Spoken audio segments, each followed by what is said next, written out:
Hello guys, welcome to Pathsala IIT JEE Medical. Today we are going to study class 12 first chapter reproduction in organism. पहले तो हम इसका थोड़ा introduction देख लें कि आखिर रिप्रोडक्शन है क्या। जैसे कि हम जानते हैं कि हर एक लिविंग ऑर्गेनिज्म अर्थ पे एक लिमिटेड टाइम पीरियड के लिए लिविंग है, लाइव है, ग्रो करता है, ओल्ड होता है और उसके बाद मर जाता है। इन सब के बावजूद यानी कि एक लिमिटेड टाइम पीरियड के लिए वो जीवित है, सरवाइव किया और जब ओल्ड हुआ, ओल्ड होने के बाद उनका डेथ हो गया, इनके बावजूद भी vast variety of living organism हमारे अर्थ पे प्रेजेंट है। यानी कि डाइवर्सिटी ऑफ लिविंग ऑर्गेनिज्म हमारे अर्थ पे प्रेजेंट है। अगर वो प्रेजेंट है तो ऐसा कौन सा मेथड है और ऐसा कौन सा प्रोसेस है जिसकी वजह से ये लिविंग ऑर्गेनिज्म अभी तक एग्जिस्ट कर रहे हैं। कहने का मतलब हुआ कि अगर millions of billions of years ago अगर कोई स्पेसीज प्रेजेंट था और अभी भी प्रेजेंट है तो इन स्पेसीज को अभी तक कंटिन्यू रखने वाला ऐसा कौन सा मेथड है कि अभी तक वो स्पेसीज एग्जिस्ट कर रहे हैं। इस स्टेटमेंट में एक चीज़ ये ध्यान में देने वाला है कि वही स्पेसीज एग्जिस्ट नहीं कर रहे हैं। यानी कि अगर कोई पर्टिकुलर इंसान है, कोई ऑर्गेनिज्म है, एनिमल्स है, कुछ भी है तो वही का वही एग्जिस्ट नहीं कर रहा है, लेकिन वो स्पेसीज जरूर अभी तक एग्जिस्ट कर रहे हैं। यानी कि ऐसा जो मेथड है जो कि इन स्पेसीज की कंटिन्यूटी को मेंटेन रख रहा है वो मेथड और कुछ नहीं क्या है, रिप्रोडक्शन। क्योंकि रिप्रोडक्शन जो है वो एक नेसेसरी प्रोसेस नहीं है किसी लिविंग बींग्स को लिविंग होने के लिए। हम लोग 10th क्लास में लाइफ प्रोसेस पढ़े थे जहाँ पे हमने पढ़ा था कि कौन कौन से ऐसे प्रोसेस है जो किसी लिविंग बींग्स को लिविंग होने के लिए नेसेसरी प्रोसेस है। उनमें से बहुत सारे प्रोसेस पढ़े, लेकिन लाइफ ये जो आप रिप्रोडक्शन पढ़ते हो, रिप्रोडक्शन जो है वो किसी भी इंसान को, किसी भी लिविंग ऑर्गेनिज्म को लिविंग रहने के लिए नेसेसरी प्रोसेस नहीं है। ये नेसेसरी किसके लिए है? किसी भी स्पेसीज की कंटिन्यूटी को मेंटेन रखने के लिए ये नेसेसरी प्रोसेस है। फॉर एग्जांपल अगर ह्यूमन बींग्स तब थे, यानी कि बहुत सारे साल पहले अगर ह्यूमन बींग्स एग्जिस्ट कर रहे थे तो अभी भी ह्यूमन बींग्स एग्जिस्ट कर रहे हैं। अगर ह्यूमन बींग्स तब थे और अब भी है तो कोई ऐसा मेथड है जो इन ह्यूमन बींग्स की कंटिन्यूटी को मेंटेन कर रखा है। यानी कि होमो सेपियंस सेपियंस जो स्पेसीज है उन स्पेसीज को मेंटेन रखने का एक प्रोसेस है, जिस प्रोसेस को क्या कह रहे हैं, रिप्रोडक्शन कह रहे हैं। यानी कि every living organism remains alive on earth for a limited time period, grows old and then die. In spite of this harsh reality, vast number of plant and animal species have existed on earth for several thousands years. It means that there must be some process that ensure the production of new organism in place of those that die. The biological process which allow the production of new organism from the existing organism is called reproduction. यानी कि reproduction is a process which maintain the continuity of a species। यानी कि reproduction वो process है जो maintain करता है continuity of species. यानी कि कोई स्पेसीज पहले एग्जिस्ट कर रहे थे तो वो अभी भी एग्जिस्ट कर रहे हैं और उस एग्जिस्ट करने के प्रोसेस, उनके एग्जिस्ट कराने के लिए जो प्रोसेस परफॉर्म हो रहा है वो प्रोसेस क्या है, वो प्रोसेस रिप्रोडक्शन है। रिप्रोडक्शन के लिए अगर एक स्टेटमेंट देना चाहें तो कहेंगे reproduction the biological process which allow the production of new organism from the existing organism is called reproduction. यानी कि एक ऐसा बायोलॉजिकल प्रोसेस है जो कि अलाउ करता है न्यू ऑर्गेनिज्म को लाने में, किससे, फ्रॉम प्री एग्जिस्टिंग वन। तो ऐसा है कि रिप्रोडक्शन एक ऐसा फंडामेंटल एट्रीब्यूट है हर एक लिविंग ऑर्गेनिज्म के लिए जो कि एसेंशियल है for the survival of species. ये मदद करता है प्रोड्यूस करने में अपने जैसे ही लिविंग ऑर्गेनिज्म को। ठीक है, जैसे कि एक और स्टेटमेंट रिप्रोडक्शन में लिख लें, it is one of the most fundamental attribute of all living organism as it is essential for the survival of species. यानी कि वही बात कि ये स्पेसीज के कंटिन्यूटी को मेंटेन करता है। It help them to produce their own kind to maintain the life of their species on earth। इन सबको अगर देखा जाए तो एक अल्टरनेटिव और इसका रिजल्टेंट आंसर यही कहा जा सकता है कि रिप्रोडक्शन वैसा बायोलॉजिकल प्रोसेस है जिससे एक ऑर्गेनिज्म का प्रोडक्शन होता है from their pre existing organism और ऐसे ही सिमिलर टू देयर पेरेंट्स ही ऑर्गेनिज्म रिप्रोड्यूस होते हैं। सिमिलर कहा जा रहा है, एग्जैक्ट कॉपी नहीं कहा जा रहा है। आगे बात करेंगे सिमिलर और एग्जैक्ट कॉपीज में डिफरेंस क्या है। तो similar to their own kind, यानी कि अपने जैसे ही वो एक ऑर्गेनिज्म का प्रोडक्शन करते हैं। और ये क्यों होता है? क्योंकि स्पेसीज की कंटिन्यूटी को मेंटेन रखना है, यानी कि पहले जो स्पेसीज आ रहे थे यानी जो थे वो अभी भी एग्जिस्ट कर रहे हैं, और उनके एग्जिस्टेंस की वजह क्या है? उनके एग्जिस्टेंस की वजह रिप्रोडक्शन है। कुछ टर्म देखते हैं हम लोग। फर्स्ट टर्म इसमें देखते हैं लाइफ स्पैन। एनसीईआरटी में भी दे रखा है लाइफ स्पैन के बारे में। लाइफ स्पैन है क्या? लाइफ स्पैन वो पीरियड ऑफ टाइम है फ्रॉम बर्थ से नेचुरल डेथ तक। एक वर्ड आया नेचुरल डेथ तक, लोग इसको स्किप कर देते हैं नेचुरल डेथ को, या फिर बोलते भी हैं तो इस चीज को उतना एम्फेसाइज नहीं करते, समझाने की कोशिश नहीं करते हैं कि नेचुरल डेथ क्या है। जैसे कि आपको एग्जांपल देके समझने की कोशिश कीजिए कि किसी बैक्टीरिया, किसी भी ऑर्गेनिज्म का एक्सीडेंटली डेथ हो जाए, तो एक्सीडेंट उनके बर्थ से और एक्सीडेंटल डेथ तक का जो पीरियड हुआ वो उनका लाइफ स्पैन नहीं कहलाएगा। लाइफ स्पैन कहलाने का मतलब है कि वो सर्टेन पीरियड तक अपनी प्यूबर्टी गेन किए, फिर अपने एक एज पे आए, वो सर्वाइवल किए, फिर ओल्ड जैसे जैसे ग्रो हुए ओल्ड होते चले गए, ओल्ड होने के बाद डेथ हो गया उनका। तो एक सर्टेन पीरियड ऑफ टाइम जहाँ की वो क्या किए, एक बर्थ से लेके एडोलेसेंस वाला पीरियड गेन किया, एडोलेसेंस के बाद उन्होंने मैच्योरिटी जो भी गेन किया, उसके बाद फिर वो सेनेसेंस हुए, यानी कि जब ओल्ड एज हो गया उसके बाद उनका डेथ हो गया। तो ये जो पूरा का पूरा फेज उन्होंने जिया अपने लाइफ साइकिल का, जितने भी फेजेज हैं उन सारे फेजेस को जीने तक के जो टाइम पीरियड होता है उसको हम कहते हैं क्या? Life span. यानी कि natural death is a important point here, क्योंकि आप नेचुरल डेथ और एक्सीडेंटल डेथ दोनों में डिफरेंस है। एक्सीडेंटल डेथ की बात करें तो किसी की बहुत जल्दी ही मौत हो जाए, किसी की बहुत लेट से मौत हो, तो उनके अकॉर्डिंग आप किसी के लाइफ स्पैन का डिसीजन नहीं दे सकते। तो मतलब ये बता नहीं सकते कि हाँ उनका लाइफ स्पैन इतना पीरियड था, इतने साल था, इतने साल था। यानी कि किसी भी ऑर्गेनिज्म का लाइफ स्पैन उसके बर्थ से उसके नेचुरल डेथ तक के ही टाइम पीरियड को कहा जाएगा। तो लिखेंगे इसके लाइफ स्पैन के बारे में, the period from birth to the natural death. Natural को हम अंडरलाइन कर लेंगे ध्यान से, नेचुरल बोला है हमने, यानी कि जो भी उनके लाइफ साइकिल के फेजेज हैं वो सारे फेजेस को जीने तक के जो टाइम पीरियड रहा वही उनका लाइफ स्पैन कहलाएगा। और लाइफ स्पैन हर एक ऑर्गेनिज्म के अंदर अलग अलग होगा, यानी कि ऐसा नहीं है कि ह्यूमन बींग्स का जो लाइफ स्पैन होगा वही किसी और ऑर्गेनिज्म का लाइफ स्पैन होगा।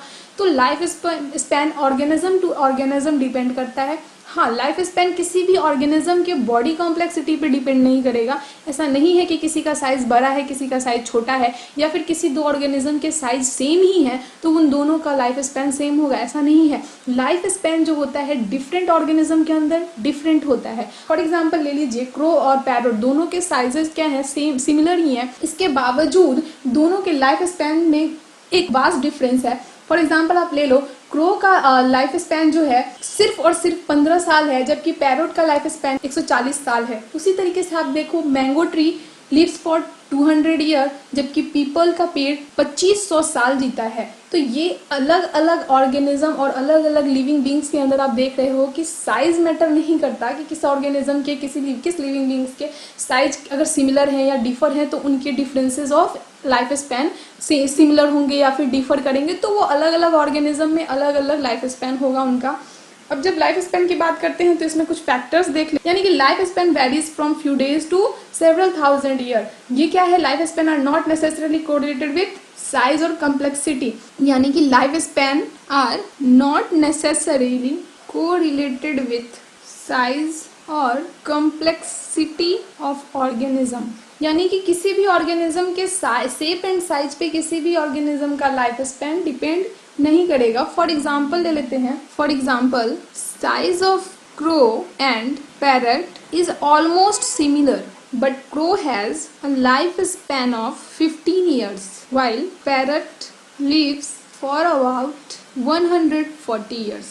यानी कि आप देख रहे हो कि साइज सिमिलर होने के बावजूद भी इन दोनों के लाइफ स्पैन में कितना वास्ट डिफरेंस है, यानी कि ये डायरेक्टली आपको दिख रहा होगा कि लाइफ स्पैन किसी भी ऑर्गेनिज्म के शेप एंड साइज पे डिपेंड नहीं करता है। दूसरा एक स्टेटमेंट देख लीजिए कि किसी भी ऑर्गेनिज्म का लाइफ स्पैन कुछ भी हो, चाहे वो 1 साल जिए, चाहे वो 4 साल जिए, चाहे वो 400 साल जिए, लेकिन जीने के बाद उनका मृत्यु होना कंपलसरी ही है। यानी कि हर एक जो भी ऑर्गेनिज्म इस अर्थ पे आया है उन सारे ऑर्गेनिज्म का मृत्यु तो एकदम श्योर है, यानी कि जो भी ऑर्गेनिज्म आया उसका डेथ श्योर है। यानी कि जितने भी स्पेसीज, जितने भी ऑर्गेनिज्म इस अर्थ पे एग्जिस्ट कर रहे हैं, सब के सब क्या है, मॉर्टल हैं। क्या है, मॉर्टल हैं, यानी कि मरणीय, यानी कि जो मर सकते हैं, जो मर जाते हैं। तो एवरी यहाँ पे लिख लीजिए, what ever be the life span, the death of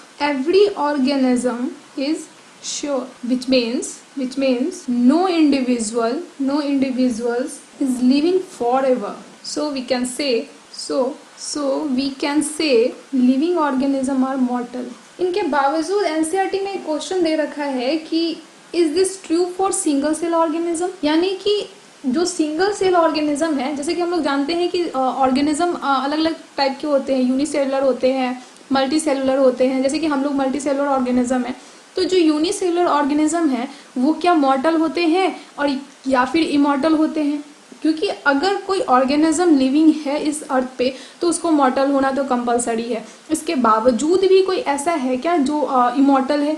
यानी कि जब यूनिसेलुलर ऑर्गेनिज्म की बात करें तो यही स्टेटमेंट आपका कंट्राडिक्ट हो जाता है। कैसे कंट्राडिक्ट हो जाता है देखेंगे। सिंगल सेल ऑर्गेनिज्म के अंदर क्या होता है, हम यहाँ पे एक बात करेंगे कि सिंगल सेल ऑर्गेनिज्म जो होगा इमॉर्टल होगा। क्यों, क्या होगा? इमॉर्टल, यानी कि अमरणीय। क्यों होगा? क्योंकि सिंगल सेल ऑर्गेनिज्म क्या करते हैं, ग्रो करते हैं अपनी लाइफ स्पैन में। ग्रो करने के बाद उनके जो पेरेंटल सेल होते हैं उनको मदर सेल कहा जाता है। मदर सेल डिवाइड होता है 2 सेल में, जो 2 सेल में डिवाइड होके बनता है उसको क्या कहते हैं, डॉटर सेल। और जो डॉटर सेल बना है वो बना किससे है, मदर सेल से ही बना है, जिसकी वजह से एक सेल टूट के 2 डॉटर सेल में कन्वर्ट हो गया। और 2 डॉटर सेल में कन्वर्ट होने की वजह से वो जो मदर सेल था उसका एग्जिस्टेंस ही नहीं रहता है, तो उसका कोई डेड बॉडी ही नहीं मिला। और डेड बॉडी नहीं मिला तो उसका कोई मरने का सवाल ही नहीं उठता है। इसीलिए हम लोग बोलते हैं कि सिंगल सेल ऑर्गेनिज्म क्या शो करता है, इमॉर्टल शो करता है। क्यों? फॉर एग्जाम्पल देख लीजिए कि एक सेल है, हम लोग क्लास 11th में माइटोसिस पढ़े थे। वहाँ पे जब हमने बात की थी कि माइटोसिस में क्या होता है, सिंगल सेल डिवाइड होके 2 सिमिलर सेल में कन्वर्ट हो जाते हैं, exact copies of their parents जो होते हैं। एक ही जैसे पेरेंट सेल रहते हैं वैसे ही 2 डॉटर सेल का फॉर्मेशन होता है। तो वहां पे जो मदर सेल था वो तो एग्जिस्ट करता नहीं है। तो वही बात है, जब सिंगल सेल ऑर्गेनिज्म डिवाइड किया तो डिवाइड करके वो 2 डॉटर सेल का फॉर्मेशन किया। किसका फॉर्मेशन किया? डॉटर सेल का। ये कौन सा सेल हो गया? ये मदर सेल हो गया। यहाँ पे क्या हुआ? माइटोसिस हुआ। इसकी वजह से जो 2 डॉटर सेल का फॉर्मेशन हुआ ये बना किससे? यही मदर सेल टूट के इस 2 में कन्वर्ट हुआ। ये 2 में कन्वर्ट हुआ तो बाद में जब जैसे ही ये डॉटर सेल का फॉर्मेशन हो गया तो ये पहले वाला सिंगल सेल का एग्जिस्टेंस ही खत्म हो गया। जब एग्जिस्टेंस ही नहीं है, यानी कि अब ये दिख ही नहीं रहा है, तो इसके डेड बॉडी का सवाल नहीं, और डेड बॉडी का सवाल नहीं है तो ये मरा नहीं, तो इसका मतलब ये क्या हो गया? इमॉर्टल हो गया। तो इसलिए हम बोलते हैं कि जो सिंगल सेल ऑर्गेनिज्म होते हैं वो क्या होते हैं? इमॉर्टल होते हैं। क्या होते हैं? इमॉर्टल होते हैं। Single cell organism when they grow up they undergo division। लिख लेंगे एक statement, single cell organism when they grow up they undergo division, that is a mother cell divide into 2 daughter cell। no body part is left to die। जबकि हमारे अंदर क्या होता है, हमारे जर्म सेल से गैमेट का फॉर्मेशन होता है, गैमेट्स फ्यूज करते हैं, जाइगोट बनाते हैं, जाइगोट बना के न्यू प्रोजेनी का फॉर्मेशन होता है, और पेरेंट्स जो होते हैं वो parents as it is exist करते हैं। ऐसा नहीं है कि हमारा बॉडी पार्ट टूट के 2 हमारे डॉटर या फिर जो भी हमारे नेक्स्ट जनरेशन होंगे उसमें कन्वर्ट हो जाते हैं। हमारा बॉडी पार्ट अभी भी एग्जिस्ट कर रहा होता है, और जब हमारे प्रोजेनी आ जाते हैं तभी भी एग्जिस्ट कर रहा होता है। तो हमारा बॉडी पार्ट बचा होता है, वो बूढ़ा भी होता है, और एक टाइम आने के बाद उसकी मृत्यु भी होती है। तो हमारे शरीर मॉर्टल है। हमारे जैसे जितने भी मल्टीसेलुलर ऑर्गेनिज्म है वो कैसे हैं? मॉर्टल हैं, यानी कि उसकी जो बॉडी होगा वो लेफ्ट होगा, वो मरेगा, इसीलिए मॉर्टल है। जबकि सिंगल सेलुलर ऑर्गेनिज्म के अंदर क्या हो रहा है, सिंगल सेल ही डिवाइड करके 2 डॉटर सेल में कन्वर्ट हो जा रहे हैं, तो वो सिंगल सेल क्या हो गया, उसका कोई भी बॉडी पार्ट बचा ही नहीं, इसीलिए वो क्या हो गया, इमॉर्टल हो गया। So they simply get larger and then divide, which is not considered as death. Such organism is immortal, अमरणीय। रिप्रोडक्शन को और डिटेल से पढ़ने से पहले हम कुछ बेसिक फीचर्स जान लेंगे रिप्रोडक्शन के अंदर, कौन कौन से बेसिक फीचर हैं जो रिप्रोडक्शन के लिए ज़रूरत होगा। कोई बात नहीं, फर्स्ट देख लेते हैं हम लोग सेल डिवीज़न। ठीक है, हमने पढ़ा है 11th क्लास में, लेकिन फिर भी अभी अगर पूछा जाए तो बहुत से बच्चे इसका क्लियर जवाब नहीं देंगे। सेल डिवीज़न की बात करते हैं। सेल डिवीज़न वैसा की फीचर है जो कि ड्यूरिंग रिप्रोडक्शन बड़ा इंपॉर्टेंट है। तो एक लाइन बस लिख लो, अ की इवेंट विच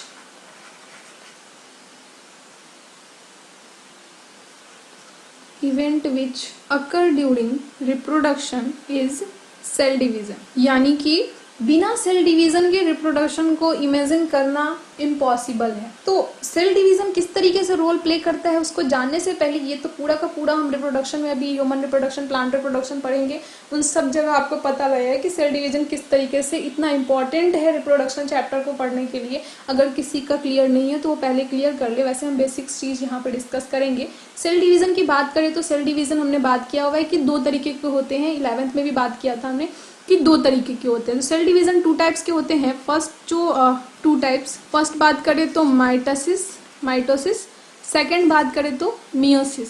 ठीक है, माइटोसिस के बारे में हम देखे थे कि माइटोसिस को हम लोग क्या कहते हैं, इक्वेशनल डिवीज़न कहते हैं। क्या कहते हैं, इक्वेशनल डिवीज़न कहते हैं। इक्वेशनल डिवीज़न कहने का मतलब है कि यहाँ पे क्या रहेगा, इक्वेशन मेंटेन रहेगा। इक्वेशन मेंटेन रहने का मतलब है कि अगर कोई सेल डिप्लॉयड है, if a cell is diploid, haploid diploid भी हम पहले बात कर चुके हैं। वो सारे वैसे सेल डिप्लॉयड होते हैं जिनके अंदर नंबर ऑफ क्रोमोसोम कैसे होते हैं, 2n के फॉर्म में होते हैं। यानी कि n रिप्रेजेंट हैप्लॉयड पेयर यानी कि हाफ, एंड 2n रिप्रेजेंट पूरा एक पेयर के फॉर्म में जब आता है। फॉर एग्जांपल अगर आप बात करो डिप्लॉयड से, पहली बात की आप समझ लो कि कोई सेल है, वो सेल अगर 2n कंडीशन में है तो ये सेल डिप्लॉयड सेल कहलाएगा।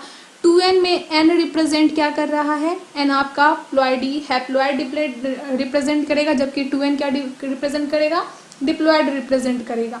अब जब फॉर एग्जांपल आप ले लो ह्यूमन बींग्स के अंदर, ह्यूमन के अंदर क्या 46 क्रोमोसोम होते हैं। क्रोमोसोम क्या होता है ये भी पहले हम लोग देख चुके हैं 11th क्लास में। तो ह्यूमन के अंदर जो 46 क्रोमोसोम होता है, 46 से अगर थोड़ा सा मैथमेटिक्स ज़्यादा नहीं, 46 को अगर पेयर में कन्वर्ट करो तो कितना लिखना पड़ेगा, 46 को हमको लिखना पड़ेगा 23 पेयर ऑफ क्रोमोसोम। कितना, 23 पेयर ऑफ क्रोमोसोम। तो यहाँ पे 23 जो हो गया वो n रिप्रेजेंट कर रहा है, और n को अगर आप 2 से डिवाइड कर दो तो टोटल नंबर ऑफ क्रोमोसोम आ जाएगा। Total number of chromosome in diploid cell यानी कि 46। ये 46 जो है वो 2n को रिप्रेजेंट कर रहा है। यानी कि ह्यूमन बींग्स के डिप्लॉयड सेल में, ह्यूमन बींग्स का जो सेल है, वो जो डिप्लॉयड सेल है उसके अंदर कितने नंबर ऑफ क्रोमोसोम होंगे, 46 क्रोमोसोम होंगे। ऐसे ही डिफरेंट ऑर्गेनिज्म के अंदर डिफरेंट पेयर ऑफ क्रोमोसोम होंगे। तो हम बात कर रहे हैं कि अगर आपके सेल के अंदर या फिर किसी भी ऑर्गेनिज्म के सेल के अंदर अगर क्रोमोसोम का फॉर्म 2n के फॉर्म में है तो वो सेल डिप्लॉयड सेल कहलाएगा, और उस सेल को रखने वाला ऑर्गेनिज्म डिप्लॉयड ऑर्गेनिज्म कहलाएगा। उसी के जस्ट अपोजिट अगर सेल के अंदर n नंबर ऑफ क्रोमोसोम है यानी कि हाफ नंबर ऑफ क्रोमोसोम है तो उस सेल को क्या कह देंगे, हैप्लॉयड सेल कह देंगे। वैसे ऐसा कोई ज़रूरी नहीं है कि हैप्लॉयड सेल गैमेट में ही मिलेगा। कुछ ऑर्गेनिज्म भी, लोअर ऑर्गेनिज्म की बात करें, प्लांट डाइवर्सिटी में हमने देखा था 11th में कि लोअर ऑर्गेनिज्म का पेरेंट बॉडी ही हैप्लॉयड होता है। तो ऐसा नहीं है कि हैप्लॉयड ऑर्गेनिज्म नहीं सिर्फ गैमेट्स ही हो सकते हैं, ऑर्गेनिज्म भी पाए जा सकते हैं और गैमेट्स भी पाए जा सकते हैं। तो सीधी सी बात है, मेरा मेन मोटो यहाँ बताने का क्या है कि कोई भी कहीं भी आपको दिखे सेल जो 2n के फॉर्म में हो तो वो सेल डिप्लॉयड कहलाएगा, और कोई भी अगर n फॉर्म में दिखे तो वो सेल हैप्लॉयड सेल कहलाएगा। अब माइटोसिस की बात कर रहे थे, तो माइटोसिस वो सेल डिवीज़न है जहाँ इक्वेशन मेंटेन रहता है। यानी कि 2n वाला सेल जो होगा अगर ये डिवाइड किया माइटोसिस प्रोसेस के थ्रू तो अपने थ्रू 2 डॉटर सेल का फॉर्मेशन करेगा, और वो दोनों ही डॉटर सेल कैसे होंगे, 2n ही होंगे, यानी कि डिप्लॉयड ही होंगे, यानी कि एग्जैक्ट टू देयर पेरेंट्स। यानी कि जो भी डॉटर सेल बनेंगे वो अपने पेरेंट्स के जैसे ही होंगे। तो माइटोसिस को इसीलिए हमने क्या कहा, इक्वेशनल डिवीज़न, यानी कि इक्वेशन मेंटेन रहा। पेरेंट्स के अंदर डिप्लॉयड है तो फिर उनके डॉटर सेल्स के अंदर भी डिप्लॉयड ही रहेगा, यानी कि 2n के फॉर्म में ही रहेगा। सेकेंड देखते हैं मियोसिस। मियोसिस थोड़ा सा टिपिकल है, हम देखे थे पहले ही, इसलिए इसके बारे में ज़्यादा बात नहीं करेंगे। इसको एक नाम से कह सकते हैं रिडक्शनल डिवीज़न। रिडक्शनल से जैसे इक्वेशन से समझ में आ रहा था, इक्वेशन से समझ आ रहा था कि इक्वेशन मेंटेन रहेगा, यानी कि जो भी इक्वेशन पेरेंट के अंदर है वही इक्वेशन उनके प्रोजेनी के अंदर भी रहेगा। सिमिलरली मियोसिस के अंदर जब आप रिडक्शन डिवीजन कहते हो तो रिडक्शनल डिवीजन रिडक्शन वर्ड से आया, यानी कि रिड्यूस हो रहा है, घट रहा है। घट कैसे रहा है, तो यहाँ पे देखो जब आप पेरेंट सेल की बात करो, पेरेंट सेल्स अगर डिप्लॉयड है, यानी कि फिर से बात कर रहे हैं क्या, डिप्लॉयड सेल, तो डिप्लॉयड सेल जैसे ही बात करें तो 2n नंबर ऑफ क्रोमोसोम होगा, हैप्लॉयड होता तो n नंबर ऑफ क्रोमोसोम होता। तो ये सेल जब डिवाइड करेगा तो ये अपने जैसा तो नहीं, क्रॉसिंग ओवर होता है, क्योंकि इसके अंदर ये भी 11th क्लास में सेल डिवीजन में बहुत अच्छे से पढ़ा कि सेल डिवीजन होता है। तो मियोसिस फर्स्ट के प्रोफेज फर्स्ट में आप देखते हो कि वहां पे बहुत सारे स्टेप चलते हैं, जहाँ पे आप देखते हो लेप्टोटीन, जाइगोटीन, पैगोटीन, ये सारे स्टेप्स प्रोफेज के अंदर ही आते हैं, जो कि वहाँ पे आपका क्रॉसिंग ओवर परफॉर्म होता है, रिकॉम्बिनेशन नोड्यूल का फॉर्मेशन होता है। और एक बार आप 11 के एनसीईआरटी वो पलट के देखना, ज़्यादा क्लियर होगा। रिडक्शनल रिकॉम्बिनेशन नोड्यूल का फॉर्मेशन होता है और वहाँ पे ही क्रॉसिंग ओवर जीन्स का क्रॉसिंग ओवर होता है, एक्सचेंज होता है, जिससे न्यू कॉम्बिनेशन बनता है। और यही रीज़न होता है सेक्सुअल रिप्रोडक्शन के दौरान वेरिएशन का, यही कॉज होता है, क्योंकि सेक्सुअल रिप्रोडक्शन के दौरान ही गैमेट का फॉर्मेशन होता है। और ये सब हम अभी धीरे धीरे डिटेल में पढ़ेंगे, से ज़्यादा पैनिक होने की ज़रूरत नहीं है। मियोसिस बस जानेंगे कि जो गैमेट का फॉर्मेशन होता है, जो कि आप नॉर्मली मल्टीसेलुलर ऑर्गेनिज्म के अंदर देखते हो, लोअर ऑर्गेनिज्म की बात ना करें, जो भी मल्टीसेलुलर ऑर्गेनिज्म है, हायर ऑर्गेनिज्म, उनके अंदर देखते हो कि गैमेट का फॉर्मेशन होता है मेल के अंदर टेस्टिस के अंदर और फीमेल के अंदर ओवरी के अंदर। वहाँ पे आप, क्योंकि वो डिप्लॉयड सेल है, हम लोग पूरे के पूरे ह्यूमन बींग्स डिप्लॉयड ऑर्गेनिज्म है, तो उनके सेल्स भी डिप्लॉयड होंगे। तो वहाँ पे डिप्लॉयड जर्म सेल्स का डिवीजन होता है कौन से प्रोसेस के थ्रू, मियोसिस डिवीजन के थ्रू, जो कि मियोसिस क्या है, रिडक्शनल डिवीजन है, यानी कि डिप्लॉयड सेल को हैप्लॉयड में कन्वर्ट कर देगा, इसीलिए यहाँ पे टर्म दिया हुआ है रिडक्शनल, रिड्यूस कर देना। तो ये 2n को n में कन्वर्ट कर देता है, यानी कि ये 4 ऐसे सेल्स का फॉर्मेशन करेगा जो कि हैप्लॉयड होंगे। कैसे होंगे, हैप्लॉयड होंगे, यानी कि ये भी n, ये भी n, ये भी n और ये भी n। ये कैसे 4 सेल का फॉर्मेशन किया, 4 हैप्लॉयड सेल का, यानी कि ये चारों के चारों कैसे हैं, ये चारों के चारों हैप्लॉयड हो गए। और ये हैप्लॉयड जो होगा वो क्या कहलाएगा, गैमेट कहलाएगा। और ये गैमीट जो होंगे ये इसके जैसे नहीं होंगे, एग्जैक्ट कॉपीज, इसके पेरेंट के एग्जैक्ट कॉपीज नहीं होंगे, ये वेरिएशंस लेके आएंगे। वेरिएशंस किसकी वजह से आया, यानी कि मियोसिस में वेरिएशंस आते हैं, और वेरिएशंस किसकी वजह से आते हैं, वेरिएशंस आते हैं क्रॉसिंग ओवर की वजह से। किसकी वजह से, क्रॉसिंग ओवर की वजह से। मियोसिस फर्स्ट के प्रोफेज फर्स्ट में वो जो क्रॉसिंग ओवर होता है और फिर रिकॉम्बिनेशन नोड्यूल का फॉर्मेशन होता है और एक्सचेंज ऑफ जीन्स होते हैं, ये सब आपको डिटेल से मिलेगा उस चैप्टर में, सेल डिवीज़न वाले चैप्टर में 11th के, जो कि आप देखोगे उसमें तो क्लियर होगा कि किस तरीके से रिकॉम्बिनेशन नोड्यूल। वैसे हम धीरे धीरे जैसे ही रिप्रोडक्शन पढ़ेंगे आगे बढ़ेंगे, ये तो बेसिक्स देख रहे हैं कि ज़रूरत क्या होती है, तो उसमें डिटेल में देखा जाएगा कि किस तरीके से क्रॉसिंग ओवर होता है और क्यों सेक्सुअल रिप्रोडक्शन में गैमेट फॉर्मेशन के लिए मियोसिस की ज़रूरत होती है, क्यों माइटोसिस आपका इक्वेशनल डिवीज़न है और क्यों माइटोसिस ग्रोथ के लिए रिस्पॉन्सिबल है। ये सारा धीरे धीरे हम लोग डिटेल में देखेंगे। अभी 2 टर्म हमने देखा, क्या, सेल डिवीज़न के लिए, सेल डिवीज़न रिप्रोडक्शन में की फीचर है, उसके में भी सेल डिवीज़न कितने टाइप के होते हैं, एक मियोसिस, दूसरा माइटोसिस। माइटोसिस को क्या कहते हैं, इक्वेशनल डिवीज़न कहते हैं, जबकि मियोसिस को क्या कहते हैं, रिडक्शनल डिवीज़न कहते हैं। माइटोसिस को क्यों इक्वेशनल डिवीज़न कहते हैं, क्योंकि वो इक्वेशन मेंटेन रखता है, यानी कि सेल डिवीज़न से पहले जो उसके सेल के अंदर जिस तरीके का उसका फीचर्स प्रेजेंट है, यानी कि अगर सेल डिप्लॉयड है तो, या फिर सेल हैप्लॉयड है तो, ऐसा नहीं है कि डिप्लॉयड सेल में ही माइटोसिस होगा, माइटोसिस हैप्लॉयड सेल में भी हो सकता है, हाँ, लेकिन मियोसिस डिप्लॉयड हैप्लॉयड सेल में कभी भी नहीं होगा। मियोसिस हमेशा ही किस में होगा, डिप्लॉयड सेल में होगा। तो माइटोसिस जो होगा वो आपका किसी भी हैप्लॉयड या डिप्लॉयड में हो गया।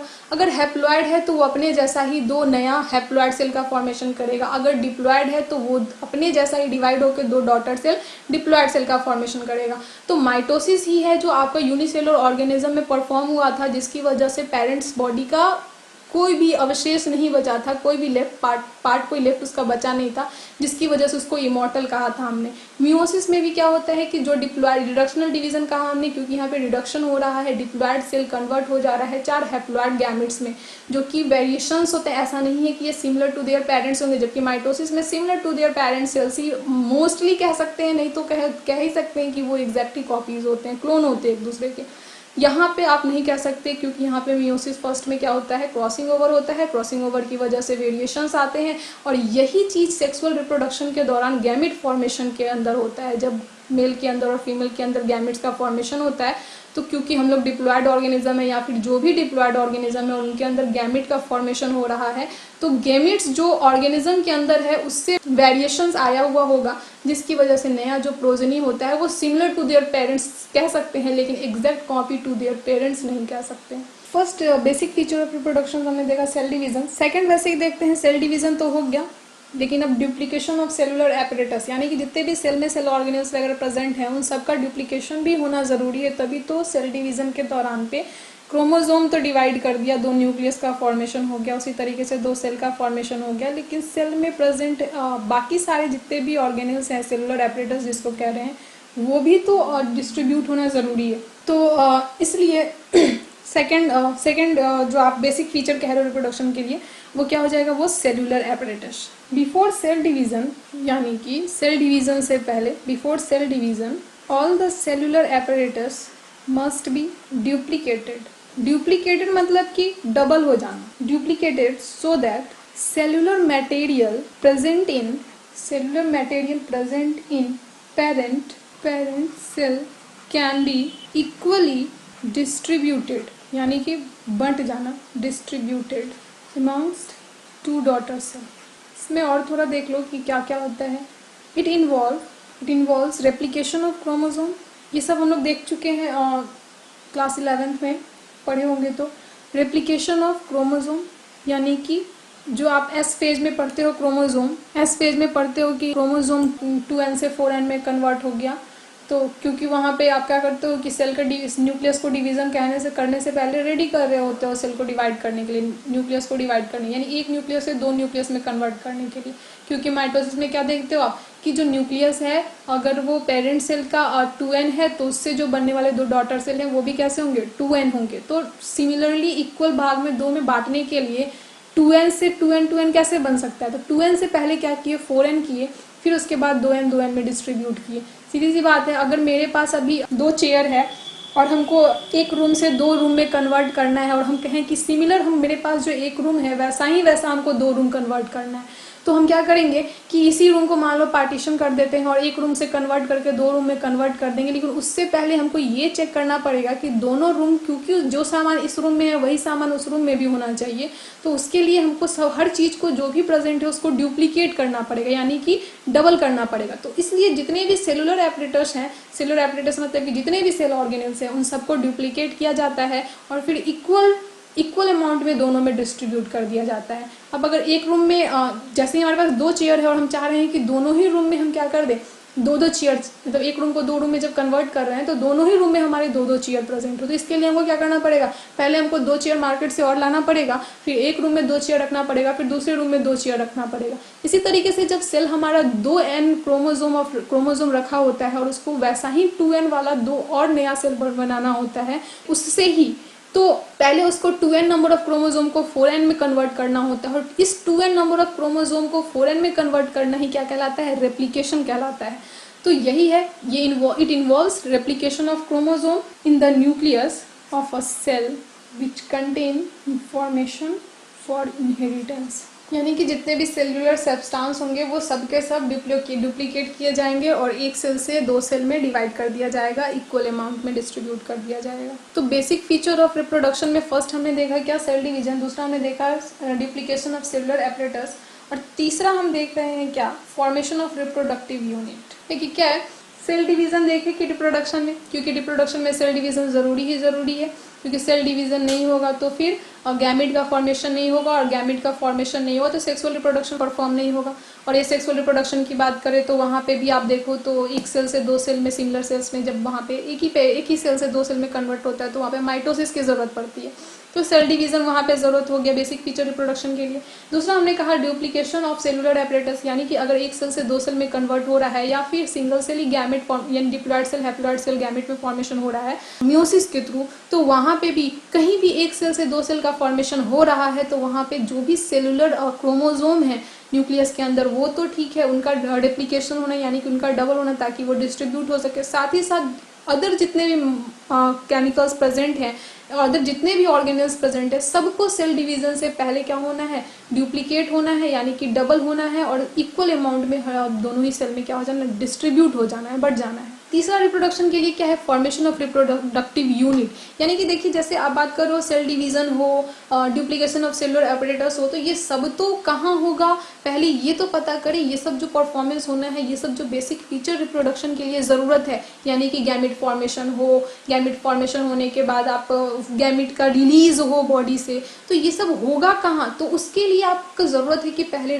फॉर्मेशन ऑफ रिप्रोडक्टिव यूनिट, यानी कि जो बॉडी का वैसा स्पेशलाइज या नॉन स्पेशलाइज पार्ट कह लो, जहाँ पे जर्म सेल प्रेजेंट हो, रिप्रोडक्टिव पार्ट हो, जहाँ से आप गैमिट का फॉर्मेशन किया जा सके। तो formation of reproductive asexual reproduction या फिर सेक्सुअल रिप्रोडक्शन, दोनों ही में आप बात करते हो, formation of reproductive unit necessary है।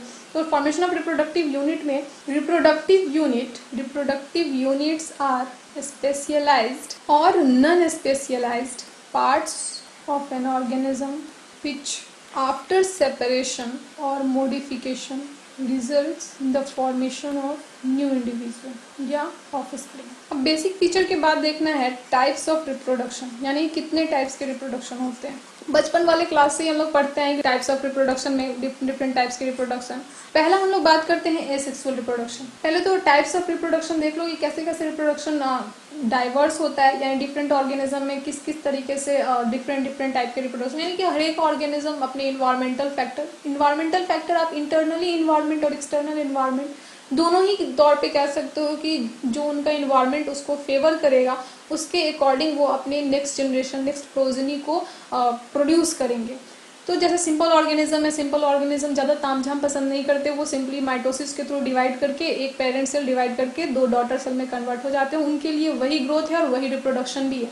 11th बुक में हमने पढ़ा था, फर्स्ट चैप्टर में जब हमने पढ़ा था कि क्या है लिविंग ऑर्गेनिज्म को लिविंग होने के लिए आप किस किस तरीके से बता सकते हो कि वो लिविंग ऑर्गेनिज्म है। तो वहाँ पे जब आप बात कर रहे थे कि रिप्रोडक्शन भी एक मेथड है, तो फिर वहीं पे आपने कंट्राडिक्ट किया था कि अगर ग्रोथ की बात किए थे, तो ग्रोथ पे आपने कहा था कि ग्रोथ अगर लिविंग बींग्स को लिविंग होने का फीचर है, या फिर आप कहो तो कॉन्शसनेस, या फिर आप कहो तो रिप्रोडक्शन, ये डिफरेंट चीज़ें हमने पढ़ी थी 11th के फर्स्ट चैप्टर में। इस चीज़ के लिए पढ़ रहे थे कि आप बता सको कि कोई लिविंग बींग्स लिविंग है तो उसमें ये सारी चीज़ होने कंपलसरी है। जबकि आप देखो तो कंट्राडिक्शन वहाँ पे बहुत सारे आ रहे थे कि आप बोल रहे थे कि रिप्रोडक्शन जो है सिंगल सेल ऑर्गेनिज्म में माइटोसिस जो है वो ग्रोथ का फॉर्मेशन भी और रिप्रोडक्शन भी है, क्योंकि वहाँ पे मियोसिस तो हो नहीं रहा था। एक सिंगल सेल ऑर्गेनिज्म के अंदर माइटोसिस डिवीजन हो रहा था, और माइटोसिस डिवीजन के थ्रू क्या हो रहा था, एक सेल से 2 सेल में कन्वर्ट हो जा रहा था। तो यहाँ पे क्या है, एक सेल से 2 सेल में चेंज हो जाना, यानी कि नंबर ऑफ सेल का इंक्रीमेंट। तो एक साइड से आप कह सकते हो कि यहाँ पे ग्रोथ हो रहा है, क्योंकि ग्रोथ है ही क्या, आप मास और नंबर का इंक्रीमेंट ही कलेक्टिवली क्या कहते हो, ग्रोथ कहते हो। तो नंबर तो इंक्रीज हो रहा है उनका, क्योंकि एक सेल था पहले और दूसरा वैसा ही उनके जैसा ही 2 सेल का फॉर्मेशन हो गया। तो नंबर ऑफ सेल्स इंक्रीज हुए, तो एक तौर पे आप क्या कहोगे कि ये ग्रोथ हो रहा है, इनका हो रहा है ना। दूसरी तौर पर आप क्या कह रहे हो, इनका यही मेथड ही है रिप्रोडक्शन करने का, यानी कि जो पेरेंट सेल था वही एक टाइम आने के बाद डिवाइड करके 2 सेल में कन्वर्ट हो जा रहा है, 2 डॉटर सेल, यानी कि प्रोजेनी प्रोड्यूस कर रहा है। तो इनके लिए रिप्रोडक्शन भी और ग्रोथ भी दोनों ही माइटोसिस के थ्रू हो रहा था। तो ये सिंपल सेलुलर ऑर्गेनिज्म बहुत ही सिंपली तरीके से अपना रिप्रोडक्शन परफॉर्म कर लेते हैं। मल्टी सेलुलर ऑर्गेनिज्म तामझाम परफॉर्म करते हैं। कुछ ऑर्गेनिज्म एसेक्सुअल रिप्रोडक्शन भी परफॉर्म कर लेते हैं। जैसे एसेक्सुअल रिप्रोडक्शन जहाँ की आप क्या करते हो कि बहुत ज़्यादा उनके अंदर पेरेंट्स की ज़रूरत नहीं है, सिंगल पेरेंट्स से ही काम चल जाएगा। गैमिट बने ना बने इसकी भी कोई कंपलसरी नहीं है, गैमिट ना भी बने तो भी एसेक्सुअल रिप्रोडक्शन परफॉर्म हो सकता है। लेकिन ऐसा नहीं है कि एसेक्सुअल रिप्रोडक्शन में गैमिट्स का फॉर्मेशन नहीं होगा, ये हम लोग डिटेल में पढ़ेंगे आगे चल के। तो ये सब कुछ बात है कि डिफरेंट ऑर्गेनिज्म के अंदर इन्वायरमेंटल फैक्टर और उनके कॉम्प्लेक्सिटी ऑफ बॉडी ऑर्गेनाइजेशन के बेसिस पे भी उनके अंदर रिप्रोडक्शन के मेथड परफॉर्म होंगे। तो टाइप ऑफ रिप्रोडक्शन जो है अलग अलग तरीके के होंगे।